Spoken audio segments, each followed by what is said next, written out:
तस्मै श्री गुरवे नमः। अखंडानंदरूपाय चिदानंदात्मरूपिणे चिन्मयानंदरूपाय श्रीलोकनाथाय नमो नमः। देखने सुकुलोत्पन्नं यशवन्तात्मजं परं नारायणं गुरुं वन्दे शिष्याणां योगसिद्धये। शुकासारखे पूर्ण वैराग्य ज्यांचे वसिष्ठापरी ज्ञान योगेश्वरांचे कवी वाल्मिकी सारिका मान्य ऐसा नमस्कार माझा सद्गुरु रामदासा। अवधूत चिंतन श्री गुरुदेव दत्त। श्री गणेशाय नमः। श्री सरस्वते नमः। श्री श्री गुरुवे नमः। श्री राम जय जय राम। श्री राम जय जय राम। श्री राम जय जय राम। श्री राम जय जय राम। श्री राम जय जय राम। श्री राम जय जय राम। श्री राम जय जय राम। श्री राम जय जय राम। श्री राम जय जय राम। अवधूत चिंतन श्री गुरुदेव दत्त। जय श्रीराम। आजचा जो दशक आहे तो अतिशय महत्त्वाचा आणि समर्थांच्या आवडीचा आणि माझ्याही आवडीचा आहे। नवविधा भक्ती नाम दशक। आपण नेहमी म्हणतो नवविधा भक्ती नवविधा भक्ती, बऱ्याच वेळा बोललं जातं, पण नक्की या नवविधा भक्ती कशा आहेत, त्या कशा केल्या पाहिजे, त्या करताना आपण काय दक्षता बाळगायला पाहिजे, हे सगळं ह्या समर्थांनी दशकामध्ये सांगितलेलं आहे। एकेका भक्तीच्या नावाने एक एक समास लिहिलेला आहे। वेदांमधलं जो ह्याच्याबद्दलचा मंत्र आहे तो असा आहे, श्रवणं कीर्तनं विष्णुस्मरणं पादसेवनं अर्चनं वंदनं दास्य सौख्यम आत्मनिवेदनं। या क्रमाने भक्ती वाढत वाढत वाढत 9व्या मजल्यावर जाते। ज्याप्रमाणे एखादा 9 मजल्यांचा टॉवर आहे, आपल्याला त्याच्या वरच्या गच्चीवर जायचं आहे, त्याच्या वरती गेल्यानंतर सगळं मोकळं आकाश दिसणार आहे, आजूबाजूला काहीही अडचण नसणार आहे। तद्वत या भक्तीच्या एक एक पायऱ्या आपण चढत गेलो तर वरती आपल्याला मुक्ती चतुष्टय मिळणार आहे, ते मोकळं आकाश आहे। ही मुक्ती कशापासून आहे? सांसारिक विवंचनांपासून आहे, आर्थिक अडीअडचणींपासून आहे, सामाजिक अडीअडचणींपासून आहे, त्याचप्रमाणे आदिदैविक आदिभौतिक आणि आध्यात्मिक आपण जे मागच्या वेळेस 3 ताप पाहिले, या तिन्ही तापांपासून जर मुक्ती पाहिजे असेल तर मात्र आपल्याला ह्या एक एक पायऱ्या चढल्या पाहिजे। यातली पहिली जी पायरी आहे ती म्हणतात श्रवण भक्ती निरूपण। श्रवण भक्ती निरूपण हे त्या काळामध्ये होतं, आज त्याच्यामध्ये एक आणखीन ॲडिशन करावं लागेल। श्रवणाबरोबर वाचन भक्ती पण आहे, कारण की आज वाचना इतकंच श्रवण आणि वाचन हे बरोबरीने चाललं आहे। त्या काळामध्ये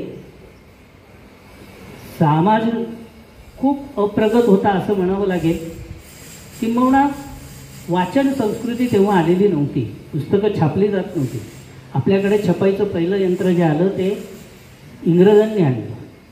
तोपर्यंत आपल्याकडे सगळं हस्तलिखित असायचं. त्यामुळे हस्तलिखित करणं, ते पुन्हा वाचणं याच्यामध्ये खूप वेळ जायचा. त्यामुळे गावातला एखादा विद्वान, कथेकरी बुवा, प्रवचनकार, कीर्तनकार हा त्याचा अभ्यास करायचा, ग्रंथ वाचायचा आणि त्या ग्रंथांचं निरूपण करायचा. ती झाली श्रवणभक्ती. पण ही श्रवणभक्ती करत असताना समर्थ म्हणतात की हरिकथा श्रवण केल्या पाहिजे.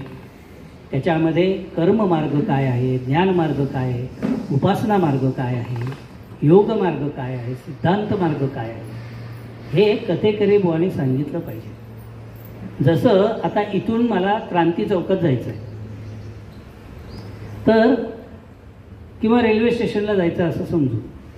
रेल्वे स्टेशनला जायला आपल्याला 3-4 मार्ग आहेत.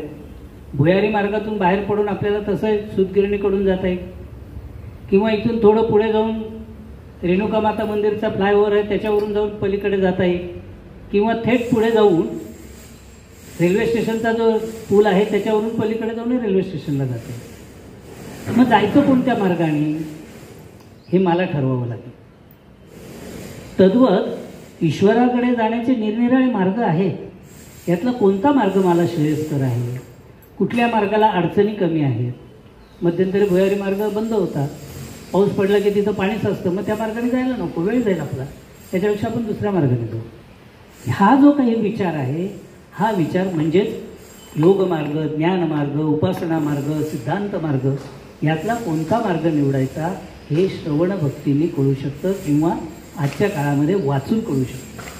म्हणून त्याच्यासाठी उत्तम ग्रंथ वाचले पाहिजे, उत्तम कथा ऐकल्या पाहिजे.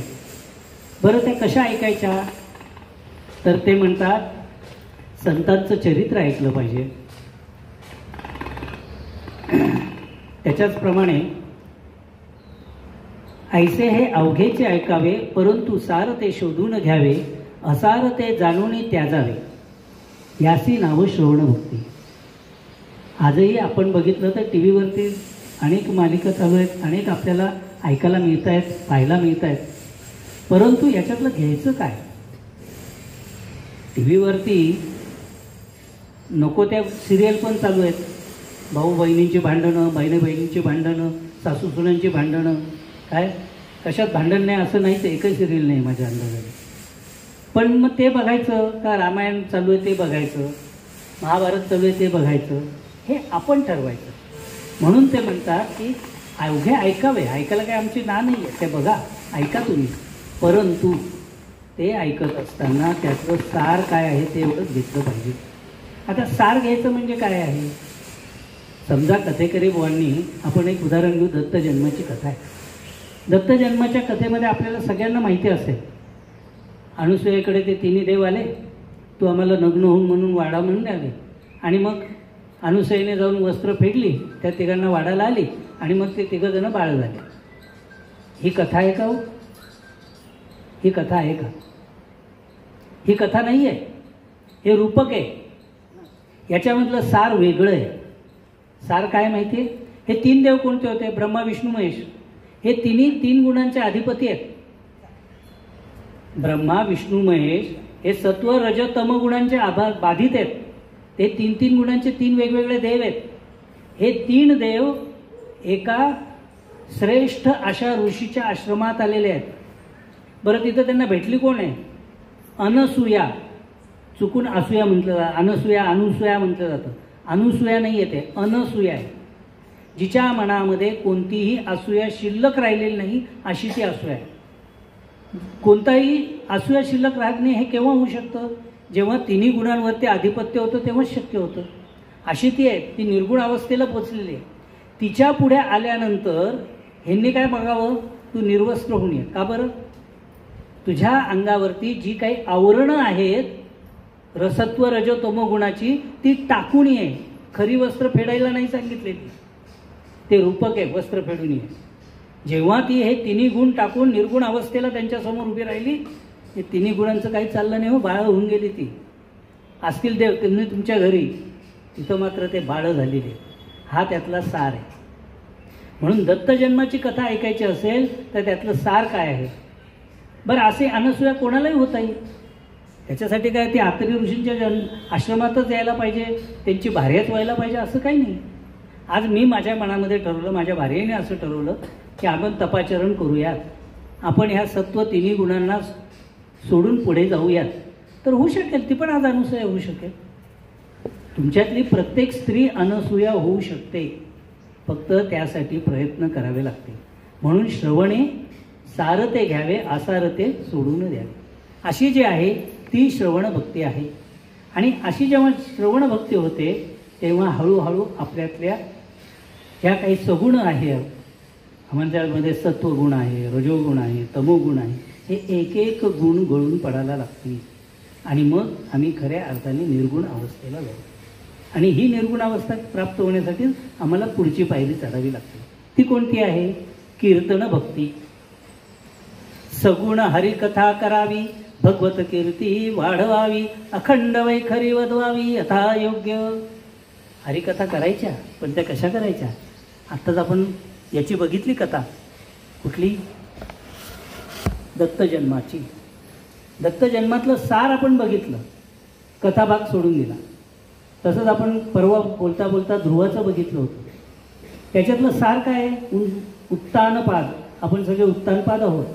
हे उत्तानपादाची अवस्था आपल्याला बदलायची आहे.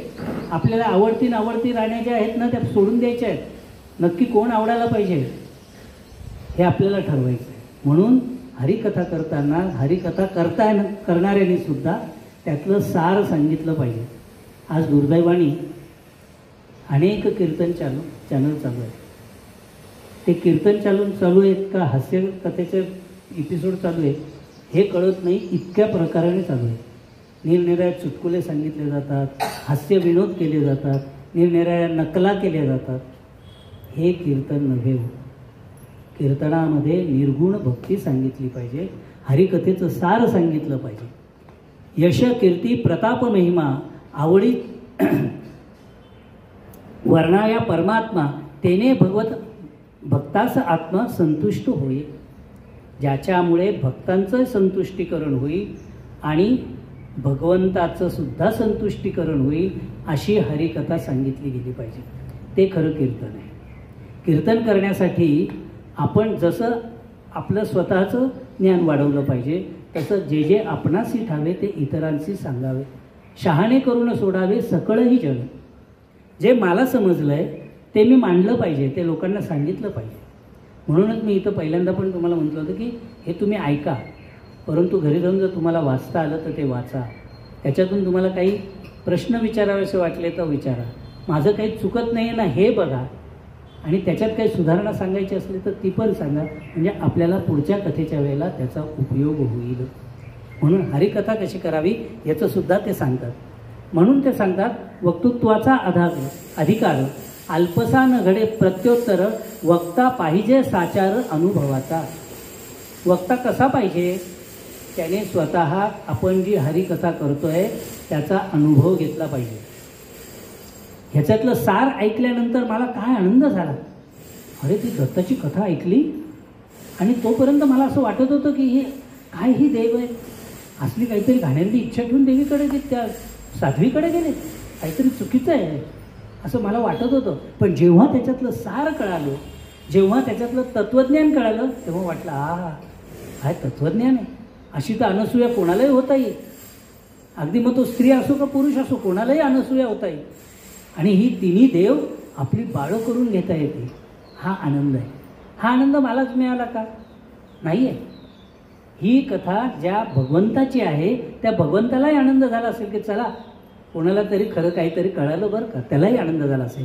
म्हणून जो काही आपल्याला हरिकथा करायची आहे ती हरिकथा करताना सुद्धा आपल्याला त्याच्याबद्दलची पूर्ण माहिती आणि अनुभव घेतला पाहिजे.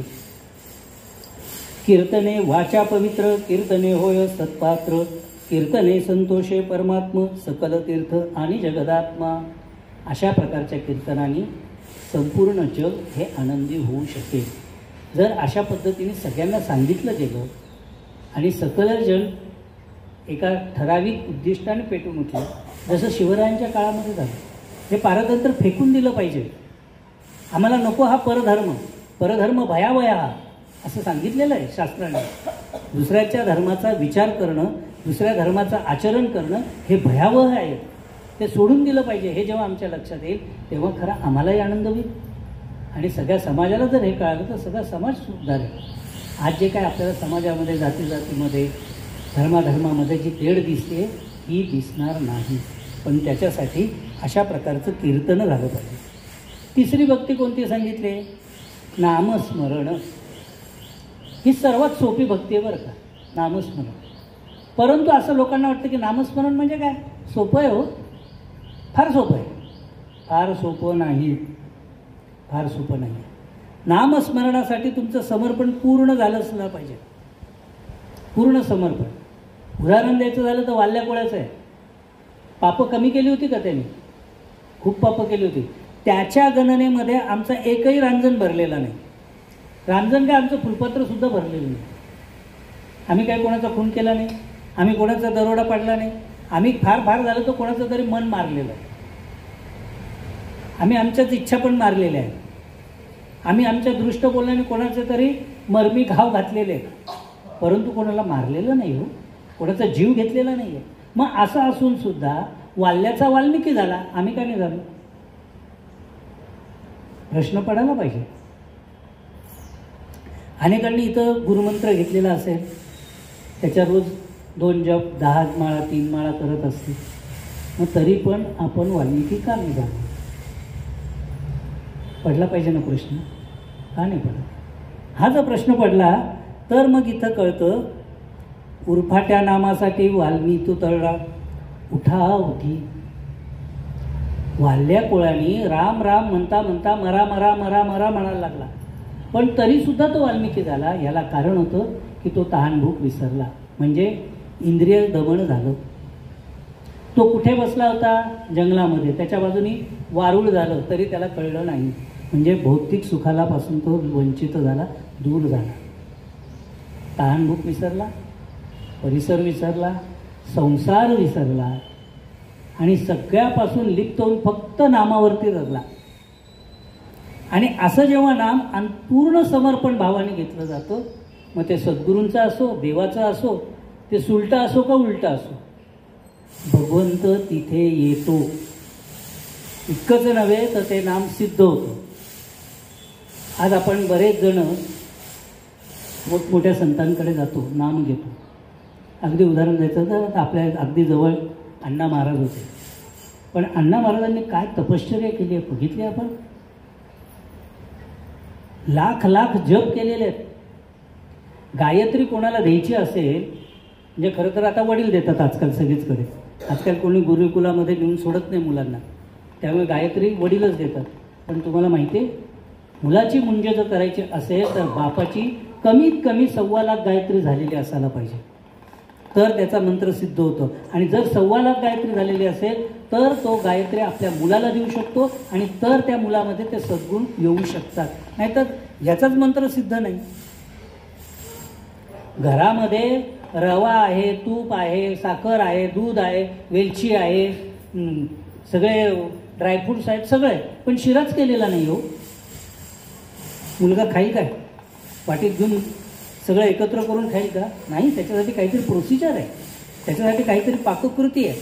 तद्वत नाम घेताना सुद्धा नाम कोणाकडून घ्यावं, नाम कसं घ्यावं, ते नाम सिद्ध झालंय की नाही हे पाहायला पाहिजे. आणि म्हणून नाम अखंड स्मरावे, रूप मणी आठवावे. नुसतं नाव घेऊन चालणार नाही. अनेक मी म्हणजे गंमत म्हणून सांगतो की अनेक वेळा असं दिसतं, इकडे माळ चालू, अरे तिकडे दूध ओतू चाललंय, तो चहा करपला वाटतं, त्या नामाला उपयोग नाही. नाम हे समर्पणाने घेतलं पाहिजे आणि त्याच वेळेला चित्तामध्ये ज्या देवतेचं नाव घेतोय ती देवता आपल्या डोळ्यासमोर आली पाहिजे. असं जेव्हा नाव होईल ना तेव्हा प्रभू रामचंद्र तिथं येतील. म्हणून केवळ मुखावाटे नाम घेऊन चालणार नाही, तर ते रूप आपल्या चित्तामध्ये आपल्या मनामध्ये आलं पाहिजे. चौथी भक्ती सांगितली ती पादसेवन भक्ती.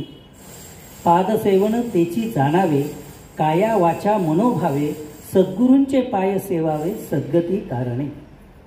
या नाव पादसेवन, सद्गुरुपदी अनन्यपण, निरसावया जन्म मरण याता याती. सेवा करायची आहे. कोणाची करायची आहे? सद्गुरूंची सांगितलेली. बरं, सद्गुरूंची सेवा करायची म्हणजे काय करायचं? हा पण एक मोठा भाग आहे बरं का. अनेक जणांना असं वाटतं आश्रम चालवायचा आहे सद्गुरूंना, तिथं जाऊन एक 10,000 रुपये दिले की आमची सेवा संपते. त्या 10,000मध्ये ते झाडू मारायला माणसं लावतील. बरोबर आहे की नाही? आपण बघतो इथं मोठमोठाले यज्ञ हवन होतात. कुठला तरी भक्त हातामध्ये झाडू घेऊन झाडू मारताना दिसला का? झाडू मारायला सकाळी झाडूवाले येतात. अत्यंत दुर्दैवाची गोष्ट आहे. जर खरं तुम्हाला सेवा करायची असेल तर तुम्ही तिथं स्वतः उठून झाडू मारला पाहिजे, तिथं सडा रांगोळी टाकली पाहिजे, तिथं प्रोक्षण केलं पाहिजे, तिथं यज्ञाला काय सामुग्री पाहिजे ती तिथं आणून दिली पाहिजे. निव्वळ पैसे दिले म्हणजे तुमचं काम झालं नाही. ही पादसेवन भक्ती नाही. पादसेवन भक्ती जी आहे ती म्हणजे काया वाचा मनोभावे. आपली तिथं काया झिजली पाहिजे. अनेक घरांमध्ये आजकाल तर कुळधर्म कुलाचाराचं सुद्धा असं झालं आहे. आमच्या मोठ्या घरी होतं. बरं, मग तू काय करतो? नाही, मी इथून पोस्टाने पैसे पाठवतो, तेलाचे पैसे मीच देतो. गंमत वाटते. अरे, तू तेलाचे पैसे दिले म्हणजे तुझ्या त्या पैशांवरती तुझा तो दादा काय काका काय अवलंबून होता का? तू नसते पाठवले तर त्याने दिवा लावला नसता का देवाजवळ? अंधारात ठेवले असते देव? पैसे पाठवले म्हणजे तुझी सेवा घडली नाही. तू वर्षातून एकदा तरी आपल्या कुलस्वामिनीला जा, त्या नवरात्राच्या तिथं जा, कधीतरी स्वयंपाकामध्ये मदत कर, वाढू लागायला मदत कर, काहीतरी वस्तू बरोबर भाजी आणून दे. ही सेवा आहे, ही काया सेवा आहे. वाचा सेवा काय आहे? तिथं जाऊन आरत्या म्हणणं आहे, तिथं जाऊन स्तोत्र पठण करणं आहे, ही वाचा. द्रव्य सेवा पण आहे, तिथं जाऊन काहीतरी द्रव्य वेचन केलंच पाहिजे. परंतु हे सगळं करत असताना सद्वस्तू दाखवी सद्गुरू, सकळ सारासार विचारू, परब्रह्माचा निर्धारू अंतरी बाणे. सद्गुरूंचं सेवन ह्याच्यासाठी करायचं कारण की सद्गुरूंमुळे आपल्याला खऱ्या देवाची ओळख पडते. देव कुठे आहे हे सांगणारं कोण आहे? सद्गुरू आहे. देव कुठे आहे हे कळण्यासाठी, देव तुझ्या अंतरात आहे हे दाखवण्यासाठी सुद्धा तुम्हाला कोणीतरी लागतो, तो सद्गुरू आहे. पुढे सद्गुरू कोण आहे हे आलेलंच आहे. परंतु त्याच्यासाठी म्हणून आपण त्या सद्गुरूंची सेवा केली पाहिजे. आपण गुरुचरित्र ऐकलेलं असेल, निरनिराळ्या कथा ऐकलेल्या असतील, रामायणात पण आहे कथा. श्रीरामांना गंगा पार करायची होती, सहज पार करू शकले असते, योगविद्या होत्या त्यांच्याजवळ. त्यांचा बाण ह्या तीरावरून त्या तीरावरती गेला असता, त्या बाणावर आरोडून ते पण गेले असते. पण तसं केलं नाही आहे. त्यांनी वानरसेना गोळा केली. वानरांनी एक एक दगड त्याच्यामध्ये टाकलेला आहे. बरं, त्याच्यात नामाचं पण महत्त्व येण्यासाठी वाल्मिकींनी कथा सांगताना किती सुंदर सांगितली हो. त्या वानरांनी जी दगडं टाकली त्याच्यावरती ते राम लिहित होते आणि ते दगडं तरंगत होते. प्रभू रामचंद्रांना वाटलं आपणही एक दगड टाकावा. प्रभू रामचंद्र गेले, एक दगड उचलला, पाण्यात टाकला, तो दगड खाली गेला, बुडाला. सगळ्यांना आश्चर्य वाटलं, अरे राम नावानी आम्ही राम लिहिल्यामुळे ते दगड तरंगले आणि प्रभू रामचंद्रांनी स्वतः दगड टाकला तर तो बुडाला. एक वानर होतं माझ्यासारखं, त्यांनी विचारलं, राम भाऊ हे काय झालं? म्हणाले, तुम्ही दगड टाकला तो बुडाला, आम्ही टाकलं तो तरला. हनुमान बाजूला उभे होते. हनुमानांनी सांगितलं, प्रभू रामचंद्रांनी त्याच्यावरती राम लिहिलं नाही. नामाचं महत्त्व तिथं आहे. त्यांनी जर राम लिहिलं तर तो दगड तरंगेल. कारण की आपल्याला तरुण नेणारे राम आहेत, तरुण नेणारे दगड नाही आहेत. दगड दगडच आहे, परंतु नामाने आपण तरुण जाणार आहोत. हा प्रसंग छोटा जरी असला ना तरी त्याच्यातला बोध घेण्याजोगा आहे. त्यातला बोध आम्हाला काय सांगतो? अहो, दगडसुद्धा तरंगू शकतात, माणूस का नाही तरंगू शकणार? पण त्याच्यासाठी आमच्या हृदयावरती राम कोरलं गेलं पाहिजे. आमच्या हृदयावरती जेव्हा राम कोरलं जाईल ना तेव्हा आम्ही सुद्धा, अहो हा सागर म्हणजे काय, तिथं पाणी तरी आहे, पण हा भवसागर, इथं तर सगळंच आहे, काय काय नाही आहे, नाना प्रकारचे दुःख आहेत, त्याच्यातून आम्ही तरुण जाऊ. हा विश्वास असावा आणि हा विश्वास कोण देईल? आमचे सद्गुरू देतील. आणि म्हणून सद्गुरूंची पादसेवन केलं पाहिजे. सद्गुरूंना शरण जाण्यासाठी सुद्धा किंवा अशी सेवा करण्यासाठी जर तुम्हाला मोबदला मिळत असेल, की उदाहरणार्थ तुम्ही एखाद्या आश्रमामध्ये जाताय, तुम्ही काय करता? मी अनेक वेळा विचारलेलं आहे, तिथं काही असतात सेवेकरी, का हो? हां, मी सेवेकरी आहे. बरं, सेवा करतो. मग त्या बदल्यात तुम्हाला काही मिळतं का? हो, मिळतं ना. काय? 5,000 रुपये महिना मिळतो. मग ती सेवा झाली का? जर तुम्ही एखादं मोल घेऊन तिथं कार्य करत असाल तर ती सेवा नाही, ती नोकरी झाली, ती सेवा नाही. अनेक आपल्याचे सगळे राजकीय पुढारी म्हणतात आम्ही जनसेवा करतो. कशाची जनसेवा करता रे? आमदारकीचा पगार सोडा, खासदारकीचा पगार सोडा, होईल तुमची जनसेवा. कोणी सोडत नाही, उलट जेवढं मिळेल तेवढं घेतात. आपण अनेक बघतो की संपूर्ण आयुष्यामध्ये जेवढं कमवलं नाही तेवढं त्या 5 वर्षामध्ये ते कमवून दाखवतात.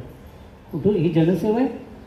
ही जनसेवा नाही, हे पगारीपण आहे, ही नोकरी आहे. म्हणून नोकरी सेवा याच्यातला फरक जाणून घेतला पाहिजे. ही पादसेवन भक्ती. त्याच्यानंतर त्यांनी सांगितले ते अर्चन भक्ती. अर्चन भक्ती म्हणजे काय? 5वी भक्ती ते अर्चन म्हणजे देवता अर्चन, शास्त्रोक्त पूजा विधान केले पाहिजे. आपण शास्त्रशुद्ध पद्धतीने पूजा अर्चना केली पाहिजे. आता शास्त्रशुद्ध पद्धतीने करायचे तर सगळ्यांना वेदमंत्र येतात का? नाही येत. पण वेदमंत्र येत नसतील तरी एखाद्या चांगल्या गुरुजींकडून हे शिकून घेतलं पाहिजे की आधी काय व्हायचं.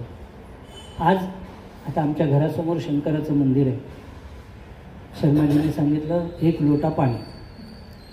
रात्री 11 वाजता येऊन लोक पाणी वाहतात. तुम्ही घरी 11 वाजता लोटावर पाणी घ्या बरं डोक्यावर. घ्याल का?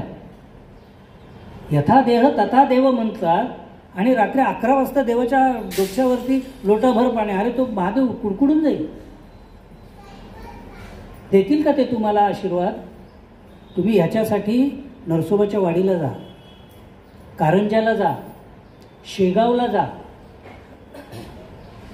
तिथं बघा काय उपचार चालतात. नरसोबाच्या वाडीला जेव्हा कृष्णामाईचं पाणी वरती येतं आणि पादुकांवरती पूर येतो तेव्हा जे पाणी ओसरल्यानंतर दुसऱ्या दिवशी देवाला काढा दिला जातो.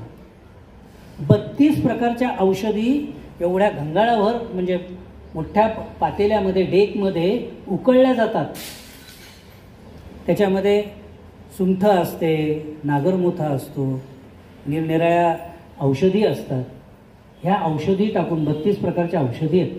त्या सगळ्या औषधी टाकून ते उकळलं जातं आणि त्यांनी आंघोळ घातली जाते. का? अहो देवांना स्नान घडले, ते कुडकुडत नदीपात्रात होते, आता त्यांना बरं वाटलं पाहिजे. ही भावना आहे. तुम्ही बघितलं असेल तर अनेक देवळांमध्ये उन्हाळ्यामधले देवाचे कपडे वेगळे असतात, पावसाळ्यातले वेगळे असतात, थंडीच्या दिवसामध्ये लोकरीचे कपडे घातले जातात. मग एका अर्थाने म्हटलं तर अहो तो दगड आहे, हो त्याला काय करणार आहे. पण नाही, तिथं माझ्या भावना आहे. माझ्या देवाला थंडी नाही वाजली पाहिजे, माझ्या देवाला पाऊस नाही लागला पाहिजे, माझ्या देवाला गरम नाही झालं पाहिजे. ही जी काही भावना आहे या भावनेतून अर्चन भक्ती झाली पाहिजे. मग तुम्ही फुलं कोणती वाहिली ह्याला महत्त्व नाही आहे. बघा, रामायणातलीच गोष्ट घ्या.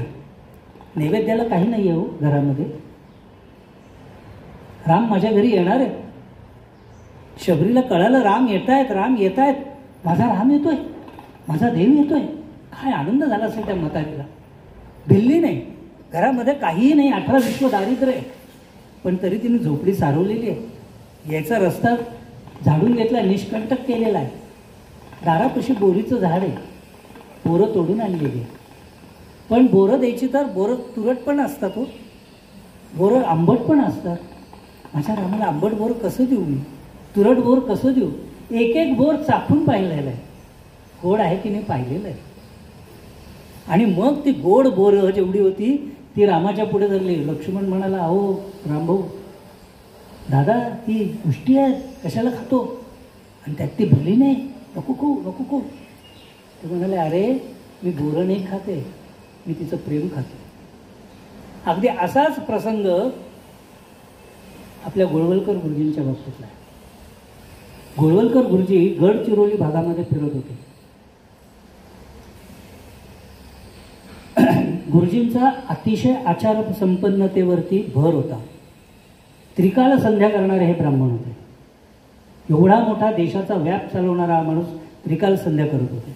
सकाळी पुरुष सुक्तासह छोट्या रामाच्या मूर्ती होत्या बरोबर, त्याचा अभिषेक झाल्याशिवाय पाणी सुद्धा पित नसत. 7 वाजताची त्यांची जर मीटिंग असेल तर 3 वाजता उठून ते पूजा करायचे, पण मीटिंग झाली म्हणजे पूजा झाल्याशिवाय मीटिंगला जात नव्हते. प्रवीणभाई पोगड्यांबरोबर आम्ही एक दिवस राहिलेलं औरंगाबादमध्ये. त्यांचं सेम होतं, कुठेही पाणी पित नसत गुरुजीता. आणि अशा गडचिरोली भागामध्ये गेल्यानंतर एका झोपडीमध्ये गेले. त्या झोपडीतल्या म्हातारीने त्यांना बोलवलं, गुरुजी तुमचे पाय माझ्या घराला लागले तर मला आनंद होईल. गुरुजी तिच्या घरात गेले. घरात गेल्यानंतर त्या बाईनी हे एवढी मोठी परात केली त्यांच्यासमोर. परातीमध्ये काळं पाणी होतं. गुळाचा काळा गवती चहा घालून उकळून तिने तो त्यांच्या पुढे ठेवला होता. गुरुजी माझ्याकडे दूध नाही हो, बकरीसुद्धा नाही, साधी तिचं दूध काढून दिलं असतं. हा गवती चहा आहे, चालेल का तुम्हाला? तिने विचारलं चालेल का? गुरुजींनी क्षणाचाही विलंब लावला नाही. ती परात उचलली, परातच तोंडाला लावली. परातीतून चहा प्यायला. बरोबर काही मंडळी होती, त्यांनी विचारलं, गुरुजी तुम्ही चहा पित नाही असं कसं काय झालं? तुम्ही मी चहा प्यायलो का? हो, तुम्ही त्या बाईने दिलेला चहा प्यायला? अरे नाही रे म्हणाले, मी त्या बाईचं प्रेम प्यायलो म्हणाले, चहा नाही प्यायचं. प्रेम कुठे म्हणायचं, चहा कुठे म्हणायचं हे ज्यांना कळतं ना ते खरे सद्गुरू होऊ शकतात, ते खरे सिद्ध पुरुष होऊ शकतात. आणि त्यांची सेवा करणं ही खरी पादसेवा आहे. आपण अर्चन भक्ती बघत होतो, देवाची अर्चना करताना या पद्धतीने केली पाहिजे. साधी गोष्ट आहे, माझ्या स्वतःचा एक अनुभव सांगतो. मी माझ्या सद्गुरूंकडे बसलेलो होतो. शंकराचार्य आलेले होते. उन्हाळ्याचे दिवस होते. आमच्या सद्गुरूंकडे कोणीतरी आंब्याची आणून पेटी ठेवलेली होती. हापूस आंबे होते छान मोठे. गेल्यानंतर माझे गुरु म्हणाले, मी त्यांना काका म्हणत असेल, काका म्हणाले आतमधून 2 आंबे चिरून आले. आम्ही आंबे चिरले. पत्नी पण बरोबर होती. पत्नीने आंबे चिरले, फोडी केल्या छान मांडून आम्ही ती फोडी ठेवली. स्वामी त्यातली फोड घेऊन उचलणार तेवढ्यात काका म्हणाले, आंबे बघितलेत ना गोड आहेत? पटकन आतमध्ये गेलो, कोळी चापून पाहिलं. कोळी गोड होत्या. बाहेर येऊन सांगितलं, हो आंबे गोड आहे. तिथं हा विचार नाही केला की त्यातली फोड जर आपण स्वामींना दिली, शंकराचार्यांना दिली तर कोय आपण चाकून बघावी का? ती उष्टी होईल का? कशी होईल उष्टी? कोय बाजूला काढलेली, पण ते चाकून पाहायला पाहिजे. तद्वत देवाला देण्याच्या आधी ते चांगलं आहे की नाही हे तरी पाहायला पाहिजे. अगदी सगळी गोष्ट उष्टवूनच पाहिली पाहिजे असं नाही. आपला काय अधिकार तेवढा मोठा नाही आहे झालेला, त्यामुळे प्रत्येक पदार्थ खाऊन बघायला मग देवाला द्यावं असं नाही आहे. परंतु जेव्हा आपण एखादी गोष्ट देवाला देतो तेव्हा ती पूर्ण समर्पण भावाने आणि ती चांगली आहे की नाही हे पाहून द्यावी, हे त्याच्यात. ऐसी पूजा न घडे बरवी तरी मानस पूजा करीत जावी. आपल्या शास्त्राने फार सुंदर सांगितलेलं आहे की जर तुमच्याजवळ उपचार नसतील, पंचामृत घराला नाही आहे घरामध्ये सगळ्या 5 वस्तू, मानसेने घाला, नुसते मंत्र म्हणा आणि पाणी घाला, परंतु म्हणा कल्पयामी. हे मी दूध कल्पना करून घातलेलं आहे, हे दही मी कल्पना करून घातलेलं आहे, हे तूप मी कल्पना करून घातलेलं आहे, हे मध मी कल्पना करून घातलेलं आहे. कल्पयामी तरी म्हणा. कारण की विचार कल्पनेला सुद्धा मूर्त रूप कसं द्यायचं हे भगवंताला माहिती आहे, तो देऊन देईल. 6वी भक्ती आहे ती आहे वंदन भक्ती. नमस्कार. एक 20-25 वर्षांपूर्वी असं होतं, मी नाशिकसारख्या गावात राहत होतो. ते गाव होतं तेव्हा, शहर नव्हतं. समोरून कोणी आलं ना तर रामराम किंवा नमस्कार म्हणायचं किंवा नमस्ते म्हणण्याची पद्धत होती. लहान मुलं असायचो आम्ही शाळेत जाताना, कोणी ओळखीचं म्हणून मोठा माणूस झाली नमस्ते म्हणायचं. हा नमस्काराचा भाग आहे. नमस्काराने काय होतं? नमस्कारे लीनता घडे, नमस्कारे विकल्प मोडे, नमस्कारे सख्य घडे नाना सत्पात्रेसी, नमस्कारे दोष जाती, नमस्कारे अन्याय क्षमती, नमस्कारे मोडली जोडती, समाधाने. तुमच्या एका नमस्काराने काय काय होऊ शकतं समर्थांनी 2 ओळीत सांगितलं. काय होईल? मनामध्ये मुळामध्ये लीनता येते. मी कोणीतरी आहे, मी कशाला नमस्कार करू त्याला? तो तर माझ्यापेक्षा वयाने लहान आहे, त्याची अक्कल काय आहे, त्याच्यापेक्षा मी विद्वान आहे, हा भाग राहत नाही. एका लागतील पायी. तुकारामाने सुद्धा सांगितलेलं. आपण एकमेकांना जेव्हा नमस्कार करतो तेव्हा वारकरी हे बघतात का, हा माळी आहे, हा ब्राह्मण आहे, हा क्षत्रिय आहे, हा मराठा आहे, काही नाही. समोरून आला ना तो भगवंताचं रूप, करा एकमेकांना नमस्कार. हा विठ्ठल त्याच्याच देहातला आहे, त्याच्या देहाला नमस्कार नाही आहे, तो त्याच्यातल्या विठ्ठलाला आहे, त्याच्यातल्या त्या चैतन्याला आहे. हे समजून आम्ही जेव्हा करतो तेव्हा आमच्यातली लीनता जाते. विकल्प मोडे. मनामध्ये जो काय अहंकार आलेला आहे ना, मीपणा, मोठेपणा, माझं, हे सगळं जातं. म्हणून विकल्प मोडे. सख्य घडे. एक आत्मीयता वाटते. अरे त्याने मला नमस्कार केला, आपण उठून नमस्कार करतो. प्रेम वाढतं. नाना सत्पात्रीशी. इथं मेघ संगीत. नमस्कार करताना समोरचा सत्पात्र आहे की नाही हे पण थोडंसं बघा. एखादा गुंड चाललेला आहे, त्याला नमस्कार करण्याची गरज नाही. समर्थ सांग, मी नाही सांग. समर्थ म्हण. नमस्कारे दोष जाते. आपल्यामध्ये जे काही दोष आहेत, त्रिदोष आहेत, ते जातात. अन्याय केलेला असेल कोणावरती तर तो क्षमी. आपण बघतो तर बऱ्याच जण असते की त्यांनी नोकरी केलेली आहे. सकाळी बॉसने फाड़ फाड़ फाड़ फाड़ आपल्याला झापलं. तुमको ये नहीं समझता क्या, मैंने तुमको क्या बोला था, आपने क्या करके दिया, कल से आना है तो आ, नहीं तो बच जा. आणि तेच संध्याकाळी जाताना ते म्हणाले, मी सकाळी जरा जास्त बोललो का रे तुला, okay have a good day, चाललो मी आता. ते काम मात्र पूर्ण करू. आपल्यातला राग तिथं शमतो. आपण ते काम केल्याशिवाय घरी जातो. कारण की अरे बॉस रागवला होता, पण त्याने नंतर क्षमा पण केली, त्याने स्वतः पण क्षमा मागितली, मग काय भांडण ठेवायचं, चला आपण हे मिटवून घेऊ. म्हणजे अन्याय त्याने केलेला असला तरी क्षमतो, आपल्याकडून झालेला असला तरी क्षमा होते. नमस्कारे मोडले जाते. नातं मोडलं असेल तर तेही जोडलं जातं. अनेक वेळा आपण बघतो की आई खूप चिडलेली आहे, आईने 2 धपाटे मारलेले, पण पोरगा बाहेर गेला, रडला, थोड्या वेळाने परत घरात आला आणि आईला म्हणाला, आई चुकलं ग माझं, नमस्कार केला. आई पोटाशी घेते की नाही? आई पोटाशी घेते त्याला. नाही तू मगाशी असं केलं होतं ना, आता मी तुला जन्मभर पोटाशी घेणार नाही असं म्हणते का? नाही. म्हणजे जी काही नाती मोडलेली असतात ती सुद्धा जोडली जातात. समाधान मिळतं आपल्याला आणि समोर करायचं. परंतु नमस्कार कसा करायचा आणि कोणाला करायचा त्याच्यासाठी त्यांनी सांगितलं, साष्टांग नमस्काराशी अधिकारू.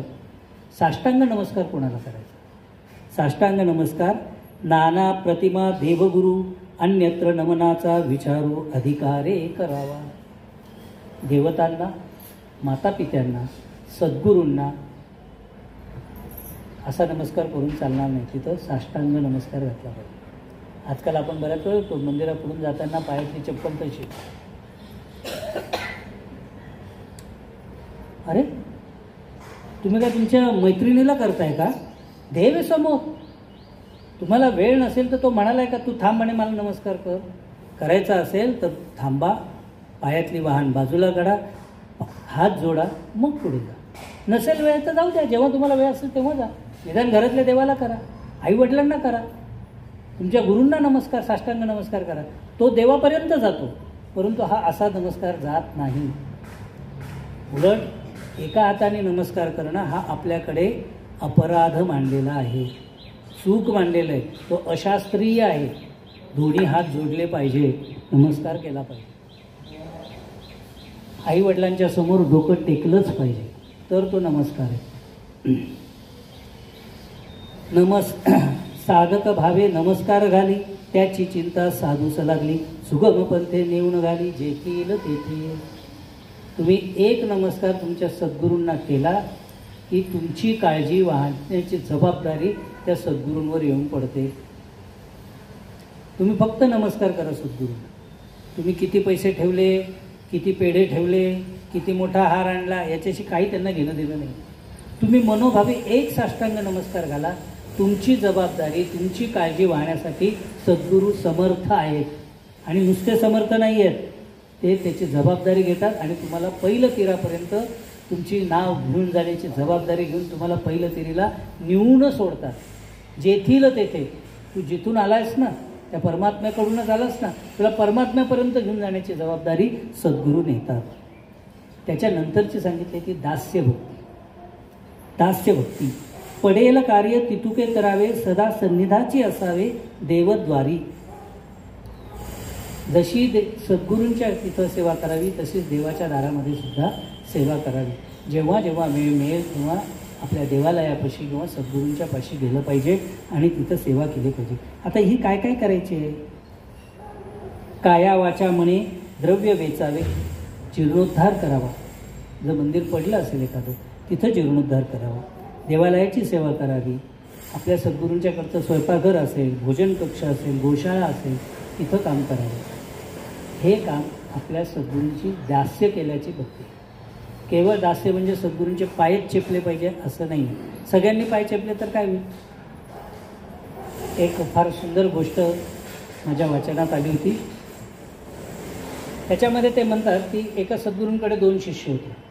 त्या दोघांमध्ये भांडण लागलं. मी आज सेवा करणार, तो म्हणाला मी करणार. आणि तू काय करणार आहे? मी पाय चेपणार आहे. म्हणून मी पण पाय चेपणार आहे. आणि बरं, दोघे गेले सद्गुरूंकडे, म्हणाले आम्हाला पाय चेपायचे. हा म्हणतो मी चेपणार, मी म्हणतो मी चेपणार. सद्गुरूंनी भांडू नका, एकाने उजवा पाय एकाने डावा पाय. झालं, दोघं शिष्य पाय चेपायला लागले. एकाच्या लक्षात आलं हा जरा जास्त जोर लावून चुकतो बरं का, माझा जोर कमी पडतो. दुसऱ्याने आणखीन जोर लावायचा होता. त्याने पाहिलं अरे हा आणखीन जोर लावतो, त्याने आणखीन जोर लावला. असं होता होता इतकं जोर झाला की शेवटी त्या सद्गुरूंचे दोन्ही हाडत होते. ही सेवा नाही बरं का. सेवा करताना ज्याला ज्याची सेवा करतोय तोही आनंदाला पाहिजे हे बघितलं पाहिजे. ऐसे दास्य करावे देवाचे येण्याचे प्रकारे सद्गुरूंचे. परंतु त्याचबरोबर नको त्याचं दास्य करू नये हे पण समर्थ सांगायला विसरत नाही. दास्य करताना एखाद्या गुंडाचं आम्ही दास्य करतो, तरी सांगितलं जा त्याला जाऊन मारून ये, त्याच्याकडची खंडणी वसूल करून ये. हे आपण त्या माणसाचं केलेलं दास्य नव्हे. ही गुंडगिरीची वृत्ती आहे, हे दास्य नव्हे. असं दास्य कोणीही करायचं नाही. मग आहे 8वी भक्ती काय आहे? सख्य भक्ती. सख्य भक्तीचं वर्णन काय सांगणार? देव आपलाच मित्र आहे असं समजून वागलं पाहिजे. अशी भक्ती कोणी केली हो? मीरेने केली, नाथांनी केली. अहो नाथांनी तर काय सुंदर भक्ती केली. नाथांसाठी देव कष्टकरी झाला. जनाबाईसाठी देवाने कष्ट केले. ही सख्य भक्ती. ही सख्य भक्ती केव्हा होते?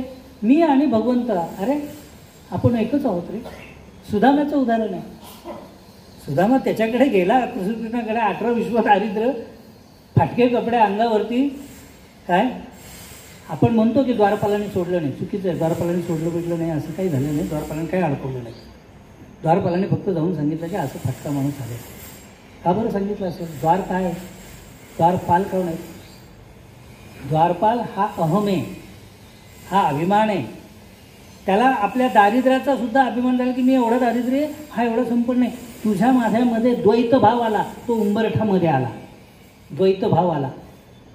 तोपर्यंत श्रीकृष्णाचं नाव घेत आनंदाने चालला होता. अरे तो माझ्याशी लहानपणी असं खेळला, मी त्याचे चणे असे खाल्ले, त्यांनी माझी शेंडी अशी ओढली, आम्ही एकमेकांशी अशी थट्टा मस्करी केली, हे आठवत तो चालला होता. आणि दारापाशी गेल्यावर अरे बापरे एवढा मोठा वाडा, का मी जाऊ की नको, मग तो माझ्याशी बोलेल की नाही. द्वैतमध्ये आलं, उंबरठामध्ये आला. तो द्वारपाल आहे. देवाकडे जाताना हसलं काही नव्हतं. आहे माझे फाटके कपडे. अरे देवा तुझ्याचमुळे मला फाटके कपडे मिळाले ना, तुला लाज वाटली तर मला नवीन दे. आणि दिले ना भगवंतानी. भगवंतानी स्वतःचा पितांबर दिला हो त्याला. ही सख्य भक्ती आहे. परंतु असं सख्य आपल्याला जमलं पाहिजे. यथा देह तथा देव म्हणतंय ते पुन्हा तसंच आहे. आपले सख्य सोडून द्यावे, अनन्य भावे जीव प्राण. आपण असता अनन्य भावे देव तत्काळच पावे, आपण त्रास घेता जीवे देवही त्रासे. आपल्याला जर त्रास होता असं जर त्याला लक्षात आलं ना तर तो सुद्धा त्रास घेतो. जनाबाईसाठी दळण दळला, नातांसाठी पानक्या झाला की नाही. मग आपल्यासाठी पण होईल, पण तेवढा मैत्रभाव आपल्यासाठी. एवढंच काय, मीराला माहिती होतं, मीराला सांगितलं राणा कुंभानी, याच्यात विष घालून ठेवलेलं हे दूध पिऊन टाक, आज तू मेलच पाहिजे. तुझा पती गेला आहे, तू सती गेली नाही, आज तू जिवंत राहता कामा नये, हे विषाचं दूध पिऊन टाक. ती म्हणाली बरं ठीक आहे. तिने तो विषाचा पेला घेतला आणि श्रीकृष्णाच्या जवळ गेली. श्रीकृष्णाला डोळ्यात पाणी आणून म्हणाले, श्रीकृष्णा अरे तुला काय आज नैवेद्य देऊ रे, आजचा माझा शेवटचा दिवस आहे. माझ्या पितृतुल्य सासऱ्यांनी हे विष घातलेलं दूध मला दिलेलं आहे, आता मी तर विष पिणारच आहे, तू पण माझ्यासाठी पी. तिने विषाच्या दुधाचा नैवेद्य श्रीकृष्णाला दाखवला. तो दुधाचा ग्लास उचलला, आधी श्रीकृष्णाच्या ओठाला लावला. अरे तुझं उष्ट मला चालतं रे, तू तो पी आणि मग उरलेलं मी पिते. श्रीकृष्णाच्या ओठाला तो पेला लावल्याबरोबर श्रीकृष्णाने त्यातले जे काही 2 थेंब विष होतं ना ते पिऊन टाकलं. उरलेलं दूध मीरेला पिऊ दिलं. मीरा मेली नाही न श्रीकृष्ण मेला.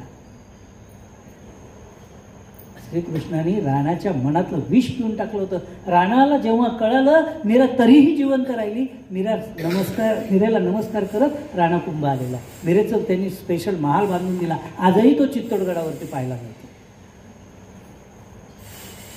देव तुमच्यासाठी सगळं करायला तयार आहे, आपण देवाचं व्हायला पाहिजे.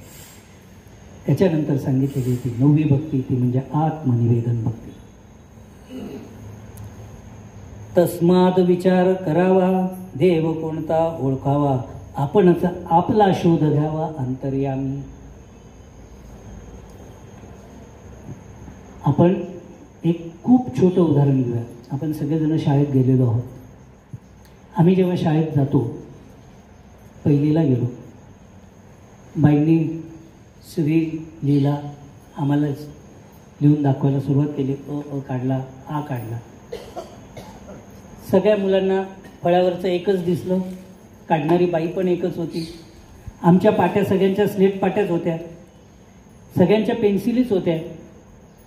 असं असून सुद्धा एका मुलाला नुसतं ते पाहिलं की झटकन काढता आला. एकाला प्रयत्न करूनही 4 दिवस प्रयत्न करूनही जमला नाही. एकाचा वेडावाकडा आला, एकाचा सुंदर आला. का बरं असं? सगळ्यांना 2 हातच होते, सगळ्यांजवळ पाटी होती, सगळ्यांजवळ पेन्सिल होती, सगळ्यांना दाखवणारे बाई एकच होत्या, दाखवलेला अ सुद्धा सारखा होता, तरी प्रत्येकाचा अ वेगवेगळा आला. का बरं आला? कारण की आमच्यामध्ये एक जी काही शक्ती आहे ती शक्ती प्रत्येकामध्ये वेगवेगळी होती, विभागलेली होती. जरी परमात्मा एकच असला तरी तो देहानुरूप घडला. त्यामुळे आमचा देह जसा भिन्न झाला तसा तसा त्या आत्म्याने आकार घेतला. जसजसा आमच्यातला सत्वगुण वाढत जाईल तसतसा आमचाही आकार बदलत जाईल. तसतसा आपण बघतो काही वेळेला, हो लहानपणी तर फार काळा पेंद्रा होतो, आता फार चांगला दिसायला लागला. कसं दिसायला लागलं? रूप बदलतो. जसजसं तुमचं अंतर्यामी ज्ञान प्रगट होत जातं, त्या ज्ञानाचं तेज तुमच्या चेहऱ्यावरती चढत जातं आणि तुम्हाला मग सांगावं नाही लागत, समोरच्याला बघून कळतं की हा ज्ञानी पुरुष आहे, याला आपण नमस्कार केला पाहिजे, ह्याचं दास्य स्वीकारलं पाहिजे, हे सांगेल तर ऐकलं पाहिजे. हे जेव्हा वाटायला लागतं तेव्हा समजावं की आत्मनिवेदन भक्ती सुरू झाली. आपणच आपल्याला ओळखलं पाहिजे. माझ्यामध्ये काय शक्ती आहे, माझ्यामधला प्राण कोणता आहे, हा प्राणदेव काय आहे, याची क्षमता काय आहे, तो काय करू शकतो, तो जे करू शकतो तेच मी पण करू शकेल, हा आत्मभाव आहे. हा जेव्हा आत्मभाव जागृत होतो ना तेव्हा आपल्याला काहीतरी गोष्टी असामान्य करता येतात. आत्ताच आपण बघितलं ते शुक्लाजी यानातून पार अंतरिक्षामध्ये जाऊन आले. त्यांना 2 हात 2 पाय 2 पाय डोळेच आहेत, त्यांना काय वेगळं काही नाही आहे. बरं तसं ते काय खूप मोठ्या शहरामध्ये शिकले असंही नाही आहे, हरियाणाजवळच्या एका शाळेतच शिकलेले. मग तरीसुद्धा ते अंतरिक्षामध्ये जाणे इतके मोठे झाले. त्यांच्या शाळेमध्ये इतरही मुलं होते ना, त्यातलं कोण गेलं? काही जण तर कुठेतरी चहाची टपरी टाकून चहा विकत असते. हा भाग केव्हा झाला? त्यांनी त्यांच्यातली स्वत्व ओळखलं, त्यांच्यातली आत्मिक शक्ती ओळखली, त्या शक्तीला ओळखून त्याप्रमाणे कार्य केलं, म्हणून ते मोठे झाले. आज आम्ही सुद्धा आमच्यातली कार्यशक्ती काय आहे, आमचा आत्मा कुठे आहे, आमचा प्राण काय करू शकतो, हे जर ओळखलं तर आम्ही सुद्धा मोठे होऊ शकतो, त्या ईश्वर तत्वाला पोचू शकतो. ही आहे आत्मनिवेदन. बरं, हे सगळे 9 पायऱ्या 9 मजले चढून आलो. आम्हाला एक खूप छान सद्गुरू मिळाला, त्याने आम्हाला शक्तिपात केला. आम्ही डायरेक्ट लिफ्टने 9व्या मजल्यावर गेलो. पण मग लिफ्ट गच्चीवर जात नाही बरं का कधी, लक्षात घ्या. शेवटच्या मजल्यापर्यंत जाते, गच्चीवर नाही जात. शेवटचा जिना तुमचा तुम्हाला चढावा लागतो, तिथपर्यंत लिफ्ट मिळते. मग तिथं मात्र तुमचे कष्ट सुरू होतात. हे आत्मनिवेदन भक्ती झाल्यानंतर तुम्हाला साधना करावी लागते. ही समर्पण भावनेने करावी लागते. त्याच्यासाठी पहाटे उठावं लागतं, ध्यानाला बसावं लागतं, शरीर ढिलं सोडावं लागतं, डोळे मिटावे लागतात. आजूबाजूचा परिसर मी नाही, माझा देहसुद्धा मी नाही, मी म्हणजे केवळ माझ्यातली चैतन्य शक्ती, माझ्यातले प्राण, मी म्हणजेच माझ्या परमात्माचा अंश. ही सगळी भावना व्हावी लागते. या पायऱ्या आहेत, ह्या शेवटच्या गच्चीवर जायच्या पायऱ्या. ह्या पायऱ्या चढल्यानंतर आम्हाला मिळते ती मुक्ती. पण या मुक्तीचे सुद्धा 4 प्रकार सांगितलेले आहेत: सलोकता, समीपता, स्वरूपता आणि सायुज्य मुक्ती. पहिली जी मुक्ती आहे ती कशी आहे? स्वलोकी, स्वलोक मुक्ती.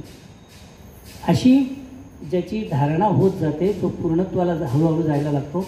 त्याची आपल्या लोकांमधली कीर्ती वाढते, त्याला यश मिळायला लागतं, लोक त्याच्याकडे जायला यायला लागतात, त्याचा परामर्श घ्यायला लागतात, त्याच्याकडून ऐकून घ्यायला लागतात. ही झाली सलोक मुक्ती. त्याची कीर्ती, यश, प्रताप वाढायला लागतो. समीपता म्हणजे आपण जी काही सुकृत केलेली आहेत त्याची फळं आपल्याला प्राप्त व्हायला लागतात. त्यामुळे आपल्याला ईश्वर सानिध्य मिळायला लागतं. कुठेही गेलो, मंदिरामध्ये गेलो, पटकन दर्शन झालं. तिथले गुरुजी आले आणि ते पुढे म्हणाले, अहो तुम्ही का लाईनीत उभे राहिले, चला या पुढे. आपल्याला नमस्कार करून घेतला. ही सलोकता आहे. समीपता आहे. स्वरूपता, स्वरूपता ही अनेक संतांना मिळालेली आहे.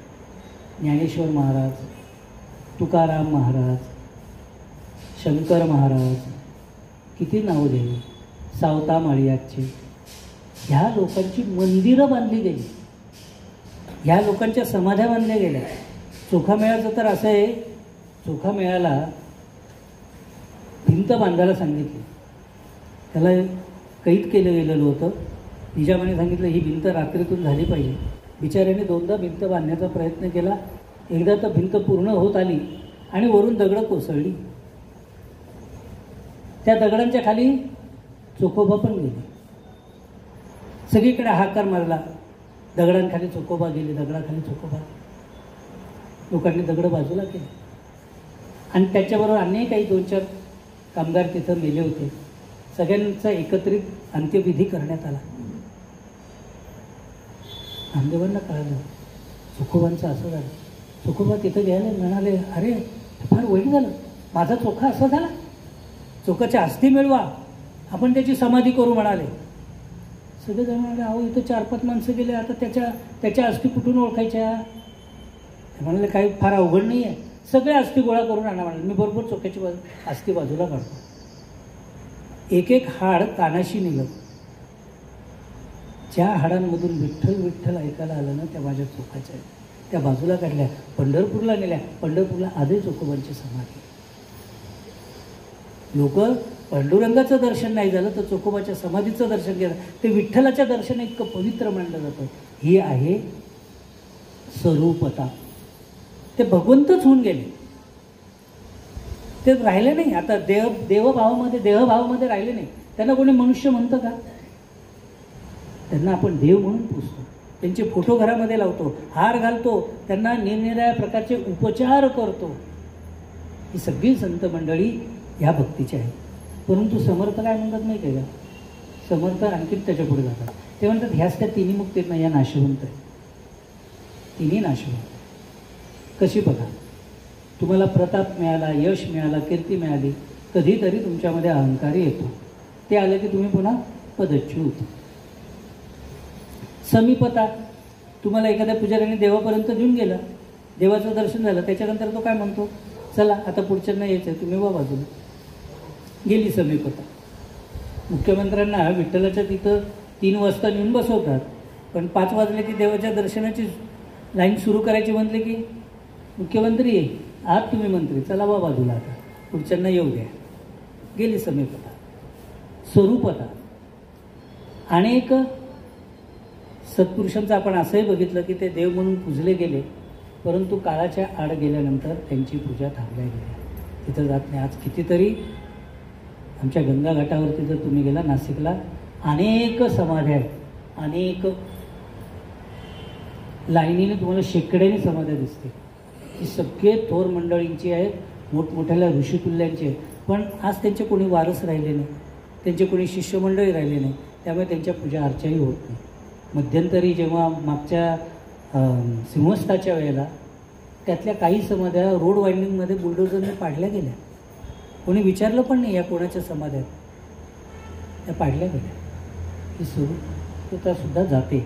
आणि म्हणून ते सांगतात की सर्वात महत्त्वाची आहे ती सायुज्य भक्ती. सायुज्य भक्ती म्हणजे काय, ब्रह्मांड नसेल कल्पांती, पर्वतासहित जळेल क्षती, म्या मुक्ती कैच्या तेथे. जेव्हा पृथ्वी तलावावरती प्रलय होईल, जेव्हा सगळी पृथ्वी भाजून निघेल. आता बघा, प्रलय शब्द आधीच्या पुराणांमध्ये वापरला गेला, परंतु समर्थ जळेल क्षिती म्हणतात. याचा अर्थ काय माहिती, किती पुढचं ज्ञान ह्या लोकांना होतं हे लक्षात येतं. हे फार मोठमोठे सायंटिस्ट होऊन गेलेत. हे म्हणतात आता पृथ्वीवरती पाणी वाढणार नाही, वाढेल तर काय वाढेल, ऊन वाढेल, अख्खी पृथ्वी जळून जाईल, इतकी उष्णता वाढेल. आज आपण ते भोगायला लागलो आहे. ओझोन कमी व्हायला लागलेलं आहे, वृक्ष कमी व्हायला लागलेले आहेत, उन्हाळा वाढायला लागलेला आहे, काही प्रदेश निर्मनुष्य व्हायला लागलेले आहेत. आफ्रिकेमधले काही 2 शहरं असे आहेत की आज तिथं एकही माणूस शिल्लक राहिला नाही. मोहनजोदडो की जिथं एक काळ सिंधू संस्कृती मोठ्या आनंदाने वाढली गेली, आज तिथं वाळवंट झालं आहे, एकही झोपडी नाही, एकही झोपडीसुद्धा नाही. जळेल क्षिती म्हणतात. म्हणजे केवढा मोठा हा शोध आहे त्यांचा की आता पृथ्वीवरती पाणी वाढणार नाही, आता वाढेल तो ऊन वाढेल, पृथ्वी जळून जाईल. म्हणून आपल्याला सावध केलेलं आहे. अध्यात्म सांगता सांगता विज्ञान कसं सांगायचं हे समर्थांनी आम्हाला शिकवलं. म्हणून आपण सुद्धा आहे, आमच्याकडे 24 तास पाणी येतं, आमच्या बोरला भरपूर पाणी. अरे हो, तुझ्या बोरला आहे, पण तुझ्या शेजारच्याच्या यायला नाही आहे. तू 1 हंडा पाणी वाचवलं तर कदाचित त्यातला अर्धा हंडा तू शेजारच्याला देऊ शकशील, हे लक्षात घे. उद्या नळाचं पाणी आलं, माझ्याकडे आता भरपूर पाणी येतं म्हणून मी धोधो सोडलं का, अरे तू धोधो सोडलं तर तुझ्या वरचे जे लोक आहेत त्यांना मिळणार नाही पाणी. शेवटी पाण्याचा स्रोत एकच आहे, तो जपून वापरला पाहिजे असं आपल्याला समर्थ सांगतात. निर्गुणी अनन्यास्ता तेने होय सायुज्यता. सायुज्यता म्हणजे स्वरूपता. निर्गुण भक्ती, सगुण भक्ती ते चळे, निर्गुण भक्ती न चळे. हे अवघे प्रांजळ केले सद्गुरू केलिया. सद्गुरू केल्यानंतर निर्गुण भक्ती म्हणजे काय हे आम्हाला कळतं, त्याच्या जवळ कसं जायचं हे आम्हाला समजतं. आणि अशी भक्ती केल्यानंतर आम्ही सुद्धा निर्गुण होऊ शकतो. निर्गुण व्हायचं म्हणजे काय, आमच्यामधले जे काही सत्व, रज, तम ही जे काही 3 गुण आहे काढून टाकायचे. आणि आम्ही म्हणजे निव्वळ परमात्म्याचं रूप आहोत. आम्ही म्हणजे केवळ परमात्म स्वरूप आहोत. आमच्यामध्ये प्राणशक्ती आहे. आम्ही श्वास घेतो, हा श्वास आमचा परमात्मा आहे, हा आमचा खरा देव आहे. श्वास चालू आहे तर आम्ही आहोत, श्वास नसेल तर आम्ही नाही आहोत. म्हणजे ह्या श्वासांना ओळखणं, त्या श्वासांची देवता स्वरूप मानून आम्हीच आमच्यामध्ये येतोय आणि जातोय, येतोय आणि जातोय, हे जेव्हा आमच्या लक्षात येईल तेव्हा आम्हाला कळेल की आम्ही सुद्धा त्याच परमेश्वराचे रूप आहोत. जर आम्ही परमेश्वराचे रूप आहोत तर परमेश्वर कोणाला दुःख देतो का, परमेश्वर कोणाशी वाईट वागतो का, परमेश्वर कोणाला मारतो का, नाही. मग आम्ही मारलं पाहिजे का, आम्ही कोणाला दुःख दिलं पाहिजे का, आम्ही आम्हालाच त्रास करून घेतला पाहिजे का? नाही. म्हणजे आम्हीही आनंदी राहिलं पाहिजे आणि इतरांनाही आनंदात ठेवायला शिकलं पाहिजे. असा हा सुंदर विचार या नवविधा भक्तींच्या मधून आणि शेवटची जी आपली चतुष्टय आहे, ज्याला आम्ही मुक्ती चतुष्टय म्हणतो, या 4 प्रकारच्या मुक्ती कशा आहेत हे सांगून समर्थांनी हा दशक इथे थांबवला. आपणही इथे थांबूया. ज्या ज्या स्थळी हे मन जाय माझे, त्या त्या स्थळी हे निज रूप तुझे. मी ठेवितो मस्तक ज्या ठिकाणी, तेथे तुझे सद्गुरु पाय दोरी. अवधूत चिंतन श्री गुरुदेव दत्त, पुंडलिक वरदार विठ्ठल श्री ज्ञानदेव तुकाराम. समर्थ पंढरीनाथ महाराज की जय. समर्थ रामदास महाराज की जय. सब संतन की जय. सब भक्तन की जय. सनातन हिंदू धर्म की जय. झालेली सेवा श्रींच्या चरणी अर्पण. यातलं जे काही चांगलं बोललं गेलं असेल ते सद्गुरू प्रेरणेने सद्गुरूंच्यामुळे बोललं गेलं. जर काही चुकीचे उच्चार चुकीचे बोललं गेले असतील, चुकीचे विचार असतील तर ते प्रमुख जे होते ते सोडून द्या. बालकाला क्षमा करा.